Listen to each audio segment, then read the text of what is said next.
Hello friends, welcome to Shri রান্নাঘর। আজ আমি ছোট চিংড়ি মাছ আর নারকেল দিয়ে মোচার তরকারি বানাচ্ছি। এর জন্য আমি মোচাকে ভালোভাবে ধুয়ে নিয়েছি, ছোট ছোট করে কেটে নিয়েছি। এবার এগুলোকে আমি প্রেসার কুকারে দিয়ে সেদ্ধ করে নেব। সামান্য পরিমাণে একটু নুন হলুদও দিয়ে দেবো সাথে। এদিকে কড়াইতে আমি চিংড়ি মাছ ভেজে নিচ্ছি, আর একটু নারকেল কুচিয়ে রেখেছিলাম সেটাও ভেজে নিলাম।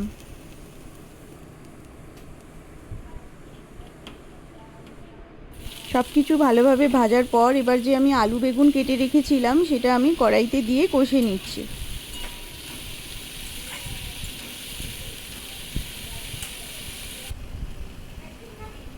পরিমাণ মতো নুন আর একটু হলুদ দিয়ে দিলাম। ঢাকা দিয়ে বেশ কিছুক্ষণ ধরে আমি কষে নেব।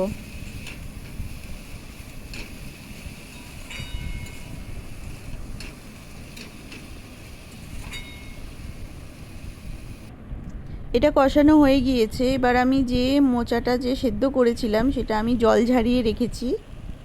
এই মোচাটা আমি এবার ওই আলু বেগুনের ওপর দিয়ে দিলাম। আলু বেগুনের ওপর দিয়ে এটা আমি 3-4 মিনিট মতো ঢাকা দিয়ে একটু কষিয়ে নেব। এরপর আমি এটা একটা বাটির মধ্যে ঢেলে নেব।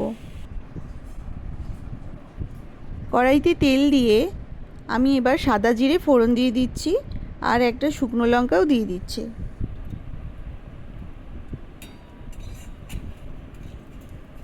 লঙ্কাটা হালকা লাল হতে আমি দিয়ে দেবো আদা বাটা।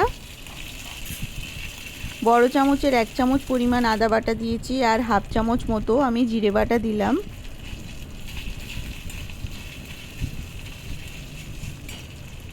মশলাটা ভালোভাবে কষিয়ে নেওয়ার পর আমি দিয়ে দেবো টমেটো কুচি। টমেটো কুচি দেওয়ার পরে একটু ঢাকা দিয়ে দেবো যাতে টমেটোটা নরম হয়ে যায়। এরপর আমি দিলাম পরিমাণ মতন হলুদ আর একটু কাশ্মীরি লঙ্কার গুঁড়ো।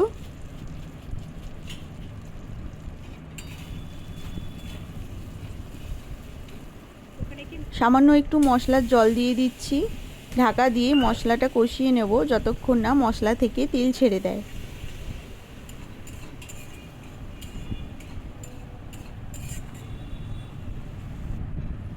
মশলা থেকে তেল ছাড়তে শুরু করে দিয়েছে।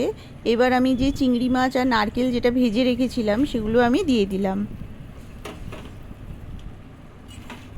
ভালোভাবে এগুলো মশলার সাথে মিশিয়ে নিচ্ছি।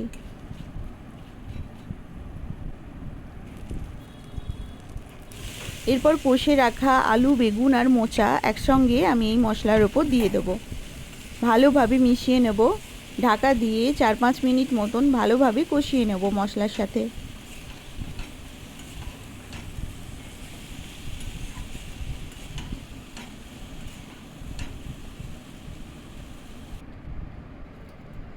এবার আমি দিয়ে দেবো পরিমাণ মতো জল। এই সময় আমি নুনটা দেখে নেব, সামান্য পরিমাণে নুন লাগবে তাই আমি আর একটু নুন দিয়ে দিলাম।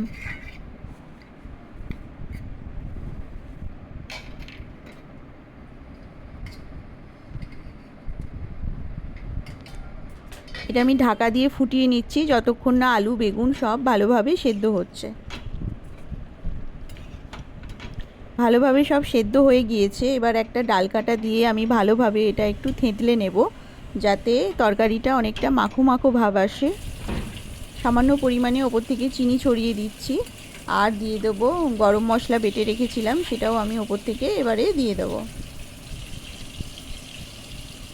ঝোলটা ভালোভাবে মরে গেলে এরপর আমি এটা একটা বাটির মধ্যে তুলে নেব। তো বন্ধুরা, আমার এই রেসিপিটি কেমন লাগলো আমাকে কমেন্ট করে জানাবেন। ভালো লাগলে প্লিজ আমার চ্যানেলটি সাবস্ক্রাইব করবেন। Thank you.